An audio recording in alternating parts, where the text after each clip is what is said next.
Hello friends, welcome back to ఉద్యోగ మార్గం YouTube channel. ఈ వీడియోలో మనకు ఫెడరల్ బ్యాంక్ నుంచి ఆఫీస్ అసిస్టెంట్కు సంబంధించిన ఉద్యోగాలను విడుదల చేశారు. ఈ నోటిఫికేషన్కి సంబంధించిన పూర్తి వివరాలు ఈ వీడియోలో అయితే తెలుసుకుందాం.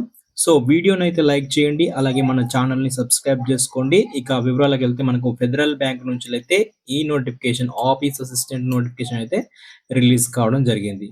సో మనకు ఆన్‌లైన్‌లో అప్లై చేసుకోవడానికి చివరి తేదీ వచ్చేసి జనవరి 8వ తారీఖు వరకు అయితే ఉంది. చాలా తక్కువ సమయం ఉంది కాబట్టి తొందరగా అయితే అప్లై అయితే చేసుకోండి.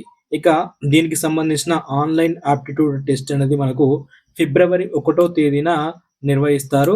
ఇక అడ్మిట్ కార్డ్ అనేది జనవరి 23 నుంచెలైతే మనము డౌన్‌లోడ్ చేసుకోవచ్చు. ఈ యొక్క నోటిఫికేషన్ అనేది మనకు డిసెంబర్ 30వ తేదీన అయితే విడుదల కావడం జరిగింది. ఆన్‌లైన్ ప్రక్రియ కూడా మనకు డిసెంబర్ 35వ తేదీ నుంచెలైతే ఆన్‌లైన్‌లో అయితే చేసుకోవచ్చు. చివరి తేదీ చూసుకున్నాం కదా! జనవరి 8వ తారీఖు వరకైతే అప్లై అయితే చేసుకోవచ్చు చివరి తేదీ. ఇక విద్యార్హత చూసుకున్నట్టయితే 10వ తరగతి పాస్ అయిన వాళ్ళు అప్లై అయితే చేసుకోవచ్చు. అలాగే గ్రాడ్యుయేషన్ పూర్తి చేసి ఉన్న వాళ్ళైతే అప్లై చేసుకోవచ్చు. 10వ తరగతి అయిపోయి ఇంటర్, డిగ్రీ చేసిన వాళ్ళైతే అప్లై అయితే చేసుకోవచ్చు. ఓన్లీ 10వ తరగతి ఉంటే మాత్రమే అప్లై చేసుకోవాలి. ఇది మాత్రం గుర్తుపెట్టుకోండి. ఇక వయస్సు 18 నుంచి 20 సంవత్సరాల మధ్య ఉన్న వాళ్ళు అప్లై చేసుకోవచ్చు. ఇక్కడ మనకు డేట్స్ కూడా, డేట్ ఆఫ్ బర్త్స్ కూడా ఇవ్వడం జరిగింది ఇక్కడ. ఈ మధ్యలో జన్మించిన వాళ్ళు అప్లై చేసుకోవచ్చు. ఇండియన్ నేషనాలిటీకి సంబంధించిన వాళ్ళు ఎవరైనా అప్లై అయితే చేసుకోవచ్చు. మన కట్ ఆఫ్ ఏజ్ అనేది 1/12/2025 వరకు అయితే ఇక్కడ ఇవ్వడం జరిగింది. ఇక ఏజ్‌కి సంబంధించి ఎస్సీ, ఎస్టీ అభ్యర్థులకు 5 సంవత్సరాలు, అలాగే ఫెడరల్ బ్యాంక్‌లో తాత్కాలికంగా office assistant, bank man, driver, care టేకర్‌గా పనిచేస్తున్న లేదా పనిచేస్తున్న వారు వాళ్ళకైతే 5 సంవత్సరాల ఏజ్ రిలాక్సేషన్ కూడా ఉంది. వాళ్ళకు డేట్ ఆఫ్ బర్త్ అయితే ఈ విధంగా ఇచ్చారు. ఈ మధ్యలో పుట్టిన వాళ్ళు కూడా అలా అయితే అప్లై చేసుకోవచ్చని ఇచ్చారు. అలాగే ఇక్కడ కంప్యూటర్ నైపుణ్యాలు, మైక్రోసాఫ్ట్ ఆఫీస్‌లో కనీసం ఒక నెల శిక్షణ కార్యక్రమం పూర్తి చేసినట్టు సర్టిఫికేట్ ఉండాలని చెప్పి, అలాగే నోటిఫైడ్ బ్రాంచ్ ఉన్న జిల్లాలోనే మీ నివాసం ఉండాలి, లేదా బ్రాంచ్ నుండి 20 కిలోమీటర్ల దూరంలో ఉండాలని చెప్పి అయితే ఇవ్వడం జరిగింది. ఇవి అడిషనల్ అర్హతలు అని చెప్పి ఇవ్వడం జరిగింది. లేకున్నా కానీ మీరైతే అప్లై అయితే చేసుకోవచ్చు. ఇక శాలరీ గురించి చూసుకున్నట్టయితే మనకు రూ. 19,500 శాలరీ అయితే ఇస్తామని చెప్పి ఇవ్వడం జరిగింది. ఇక్కడ పే స్కేల్ కూడా ఇచ్చారు.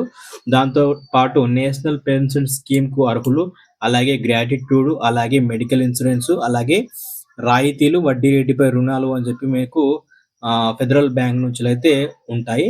ఇక ఆ తర్వాత మీరు సెలెక్ట్ అయిన తర్వాత ప్రొబేషనరీ పీరియడ్ అని చెప్పి ఉంటుంది. ఇది 6 నెలలు ఉంటుంది. ఒకవేళ అది సంతృప్తికరంగా చేయని యెడల ఆళ్ళని ప్రొబేషనరీ పీరియడ్‌ని అయితే పెంచే అవకాశం అయితే ఉంది. ఇక పోస్టింగ్, అలాగే బదిలీలకు సంబంధించి చూసుకుంటే ఎంపికైన అభ్యర్థులు బ్యాంక్ యొక్క ఏ బ్రాంచ్, ఏ ఆఫీస్‌లోనైనా పోస్ట్ చేయవచ్చు. పరిపాలన అవసరాలను బట్టి ఆ బ్రాంచ్ ఏ ఆఫీస్‌కైనా బదిలీ అయ్యే అవకాశం కూడా ఉంటుందని చెప్పి అయితే ఇక్కడ ఇవ్వడం జరిగింది. ఇక మీ యొక్క ఎంపిక ప్రక్రియ, మనకు సెలక్షన్ ప్రాసెస్ ఏ విధంగా ఉంటుందని చెప్పి చూసుకున్నట్టయితే ఇక్కడ స్టెప్ 1లో మనకు centre based online aptitude test అనేది ఒకటి నిర్వహిస్తారు. సో దీంట్లో షార్ట్ లిస్ట్ అయిన వాళ్ళకి స్టెప్ 2లో పర్సనల్ ఇంటర్వ్యూ ఉంటుంది. దీంట్లో కూడా సెలెక్ట్ అయిన వాళ్ళకు మనకు వాళ్ళని తుది ఎంపిక అనేది చేస్తారు. సో ప్రతి రౌండ్ ఒక ఎలిమినేషన్ స్టేజ్. తదుపరి రౌండ్‌కు అర్హత సాధించడానికి మీరు ప్రతి దశలో కూడా ఉత్తీర్ణత అయితే సాధించాల్సి ఉంటుంది అని చెప్పి అయితే మనకి ఇక్కడ సెలక్షన్ ప్రాసెస్ కింద ఇవ్వడం జరిగింది.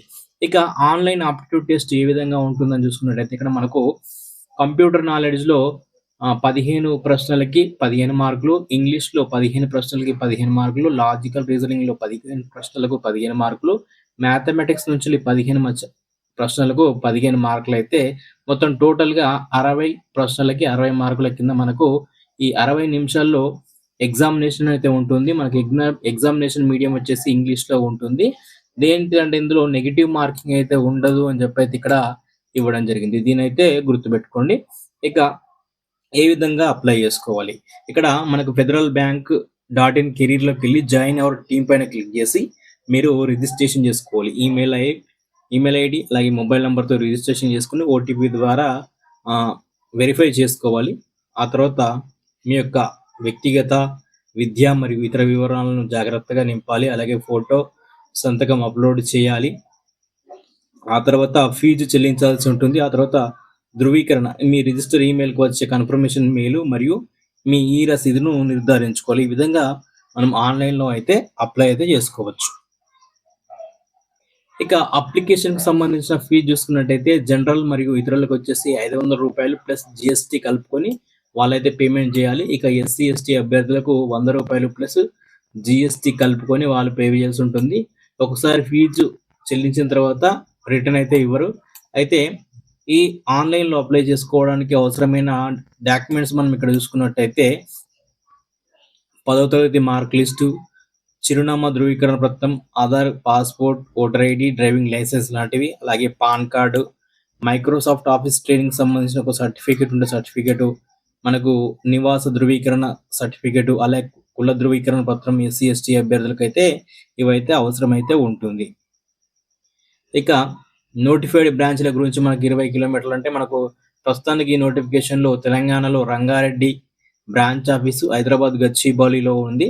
సో, ఇంకా ఈ ఉద్యోగాలు ఆంధ్రప్రదేశ్, కర్ణాటక, తమిళనాడు, కేరళ లాంటి నోటిఫికేషన్‌లో కూడా ఉంది. దీనికి సంబంధించిన ఫెడరల్ బ్యాంకుకు సంబంధించిన నోటిఫికేషన్ పీడీఎఫ్ అయితే నేను వీడియో డిస్క్రిప్షన్‌లో ఒక లింక్ ఇస్తాను. దాంట్లో ఉంటుంది. మీరైతే ఒకసారి చెక్ చేసుకోండి.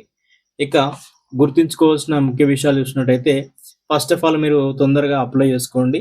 దరఖాస్తుల సంఖ్య పెరిగితే చివరి తేదీ కంటే ముందే అయితే దీన్ని క్లోజ్ చేసే అవకాశం ఉందని, అలాగే ఒకే ఒక అభ్యర్థి ఒకే ఒక దరఖాస్తు మాత్రమే చేసుకోవచ్చని, అలాగే మీ ఐడీ ప్రూఫ్‌లను పేరుతోటి దరఖాస్తులో పేరు ఒకేలా ఉండేలా చూసుకోవాలని, పరీక్షా కేంద్రం, తేదీ, సెషన్ ఇవన్నీ ఏం మార్పులు ఉండవని, మీ యొక్క రిక్రూట్‌మెంట్ ప్రక్రియకు సంబంధించి మీ వివరాలను ఎక్కడ కూడా షేర్ చేసుకోవద్దని చెప్పైతే బ్యాంక్ వాళ్ళైతే చెప్పడం జరుగుతుంది.